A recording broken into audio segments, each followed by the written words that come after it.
All right, so this is my attempt to stay on one topic, or at least topic adjacent, for a whole episode, and then just cut it. We don't know how long it's going to last. It could be 3 minutes, it could be 4 hours. Hopefully it's like 10 minutes. Anyway, welcome to my podcast, if that's what you call it. This is my co-host, Sophie. She won't always be here, but sometimes she'll be here. It depends on if she's in a good mood or not. If she wants those cheek scratches like this is one of her favorite places to get scratched. If you're just listening, Sophie's a dog. I'm not scratching my wife's cheeks. That would be really strange, and I wouldn't do that unless the camera was off and she wanted me to, and then I'd be like, okay, this is weird. But I feel like scratching my wife's cheeks would probably be the other side, not the front cheeks, be the back cheeks. Anyway, today's topic, people who want to help you, who genuinely want to help you, versus people who want to look helpful so that you'll feel like you owe them something. I've found it's a really weird thing. It's very obvious, though. Like, it's if somebody wants to help, they just help. They don't go, hey, they might say, hey, what can I do to help? Or some people want to help but don't know how to help, so they ask, and then you're like, actually, dude, I'm good. It's cool. And they just walk out, or they go, okay, well, I'll hang out. If you need anything, let me know. And they generally actually mean it. And then you have the people, these are the crazy people, that they will try their best to look like they're helping, and it actually appears to be more work than just helping.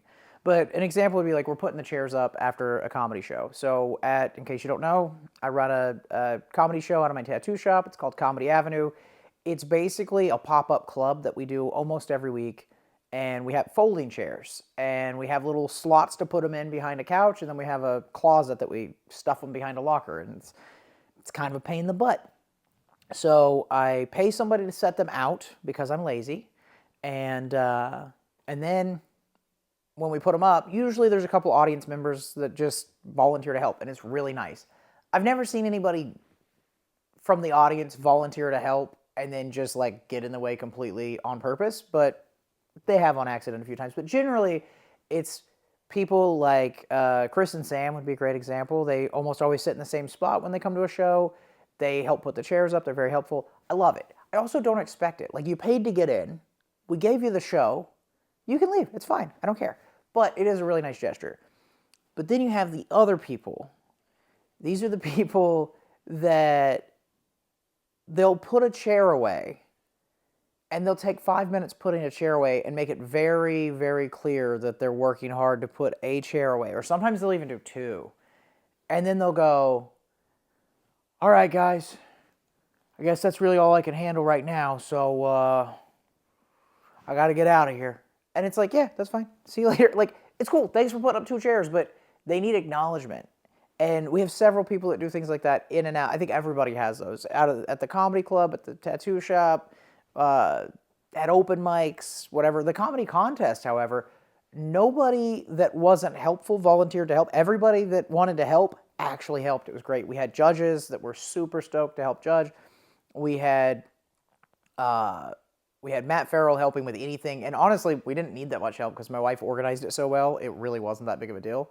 But because there were going to be so many people, comics and otherwise, I hired security for it.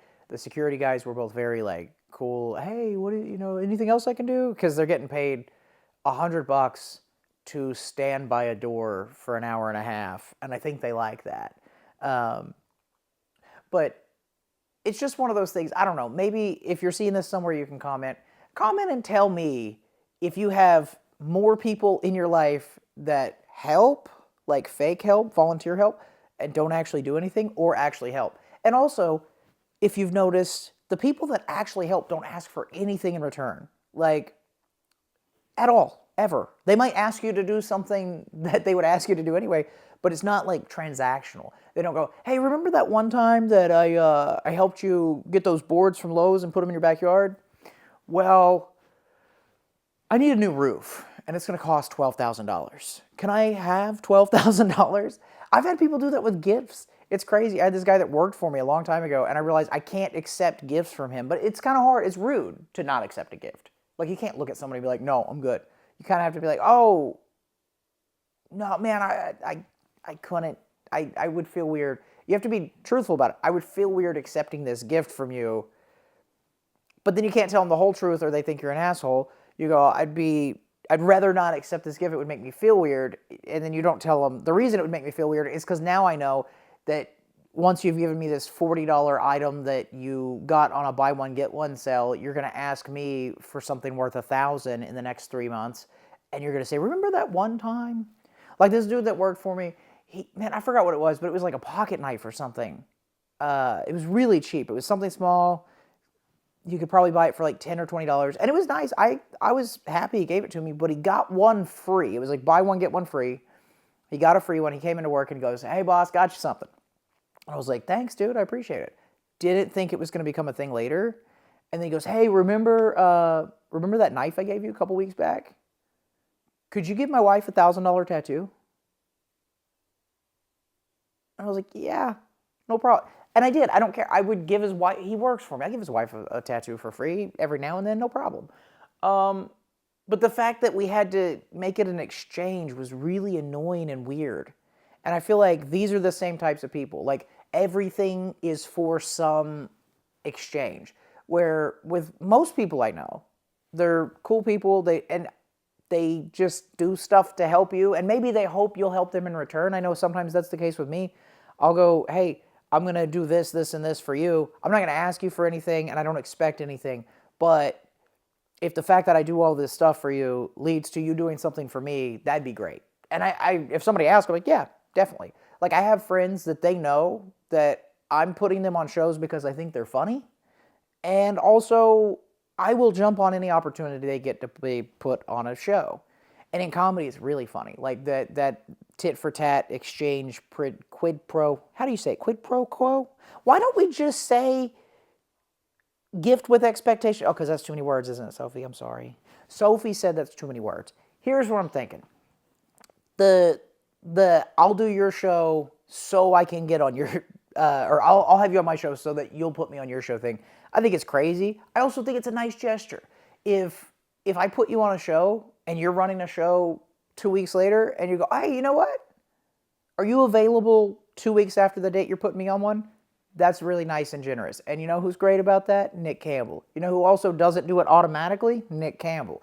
Because Nick picks his lineups based on a little different than I do. He goes for variety. His goal is, which I'm trying for variety, it's hard, but his goal, if I understand correctly, is to make sure if every walk of life is in that room watching, there's something for everybody on the show and nobody sucks, which is a great goal. My goal is nobody sucks and the comics aren't all the same style, which is a little different. Like there's going to be, let's say you're an immigrant and we have a guy that is also an immigrant and he can talk about the immigration process and stuff like that in his material. That's going to hit you 10 times harder than it's going to hit me. And then if you have a guy that talks about the struggles of being a bald whitey, I'm going to laugh a little harder than you because I've been there. So Nick really curates these lineups where it's like, you fit perfect because you are blank. So because I have this, I also need that. So he'll usually have like a male, a female, person with a little bit of an accent, or a person that's from another country, or at the very least, 2 black people, 1 white person, 1 gay person, or something. Just anything that's not the same straight white male, straight white male, straight white male over and over, but not to the point where it seems weird, like he's like, "Oh, well, I can't book you because you're like him." But his lineups are great because of that. And when I put him on a show, I don't expect, "Hey, put me on the next show possible." But what I have noticed is we put each other on about the same amount of shows. And I don't think either one of us is doing it to get on the show. I want Nick on my shows. I think he's a good host. I think he's funny. I think Nick wants me on his shows when it's a good fit. And we both know I'm not a good fit for everything. You got a show at a church? Probably don't put me on it. Not to say I can't hang out with church people and get along with them and be normal and not talk about my beehole, but it's a little bit hard for me to do material that I think everybody from a church would like. He can get a perfect lineup for that. Let's say it's only old ladies that are going to be in the audience. He might tailor it to where he has the funniest old guy, the cute little mousy girl that the old ladies are going to think is adorable, the kind of over-the-top dude that's like a little bit too masculine and scary and kind of gangster, but old people somehow adore. Like, he'll figure it out. But I guess what I'm saying is, if you give somebody a gift, you shouldn't expect something in return. That's my personal opinion. If you want to help, you should just help. You shouldn't expect people to give you some kind of reward for helping. Stop sniffing my balls. I just washed my balls. They should sell. I'm talking to my dog. Anybody that's listening and not watching, I am sorry. My dog is here. She's laying in my lap. She's trying to sniff my nutsack, and I don't like it because here's the thing. My nuts smell like soap. Dogs like the smell of dirty stuff. My nuts are not dirty. Okay, I'm telling you. I know you got a super sniffer, and you can maybe smell the pee through my wiener hole in my bladder, but that's a clean penis. It's a clean ball. Really? Now she's scoffing at me and going, She gets mad when I talk to her because I'm not petting her. That is legit. I can say anything to her, and if I'm not petting her, she'll make a noise and look at me like I'm crazy. I don't know what I was talking about, but I feel like that's enough on that topic. So basically, we covered today's life lesson. Quit being a bitch and expecting shit in return when you help somebody by fucking, I don't know, holding the door for them and then go, hey, are you going to buy me dinner now? Because you held the fucking door. It's not that big of a deal, you little bitch. Also, if you want to get on somebody's show, ask them politely, be funny, show up on time, be respectful, do your time, don't go over. It's a huge thing. That's coming from a person that produces shows to anybody out there that's interested in doing comedy. If you want to get booked on a lot of shows and you want bookers that are good to keep booking you, do not go over your time by more than like 30 seconds. Be as close as you can.